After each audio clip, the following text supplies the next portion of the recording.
নমস্কার, আমার কিছুক্ষণ চ্যানেলে আমি কাজল দত্ত রায়। আমি একটা কবিতা পড়ছি।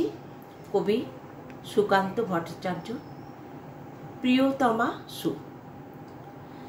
সীমান্তে আজ আমি প্রহরী, অনেক রক্তাক্ত পথ অতিক্রম করে আজ এখানে এসে থমকে দাঁড়িয়েছি স্বদেশের সীমানায়।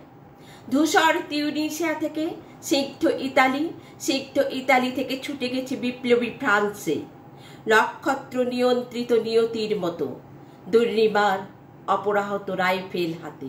ফ্রান্স থেকে প্রতিবেশী বার্মাতেও আজ দেহে আমার সৈনিকের কড়া পোশাক, হাতে এখনো দুর্জয় রাইফেল, রক্তে রক্তে তরঙ্গিত জয়রার শক্তির দুর্বাহ দম্ভ।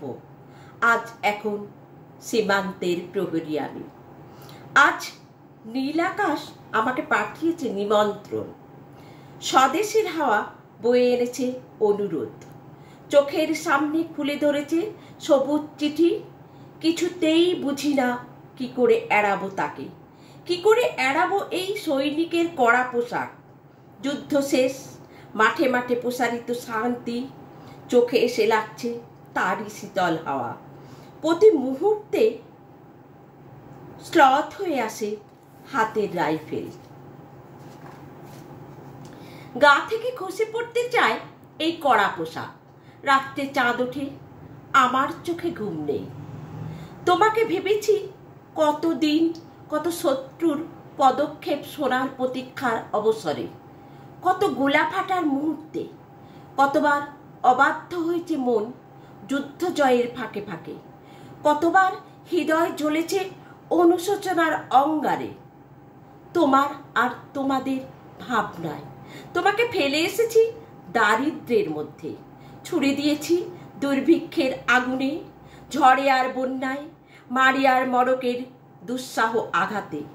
বারবার বিপন্ন হয়েছে তোমাদের অস্তিত্ব, আর আমি ছুটে গেছি এক যুদ্ধক্ষেত্র থেকে আর এক যুদ্ধক্ষেত্রে।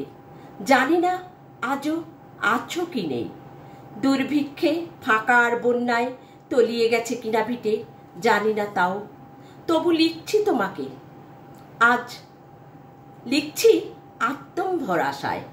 ঘরে ফেরার সময় এসে গেছে, জানি আমার জন্যে কেউ প্রতীক্ষা করে নেই। মালায় আর পতাকায়, প্রদীপে আর মঙ্গল ঘটে, জানি সম্বর্ধনা রটবে না লোকমুখে, মিলিত খুশিতে মিলবে না বীরত্বের পুরস্কার। তবু একটি হৃদয় নেচে উঠবে আমার আবির্ভাবে, সে তোমার হৃদয়। যুদ্ধ চাই না আর, যুদ্ধ তো থেমে গেছে, পদার্পণ করতে চায় না মন ইন্দোনেশিয়ায়।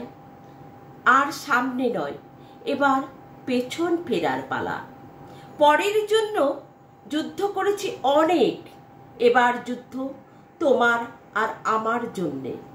প্রশ্ন করো যদি এত যুদ্ধ করে পেলাম কি, উত্তর তার তিউনিসিয়ায় পেয়েছি জয়, ইতালিতে জনগণের বন্ধুত্ব, ফ্রান্সে পেয়েছি মুক্তির মন্ত্র, আর নিষ্কণ্টক বর্মায় পেলাম ঘরে ফেরার তাগাদা।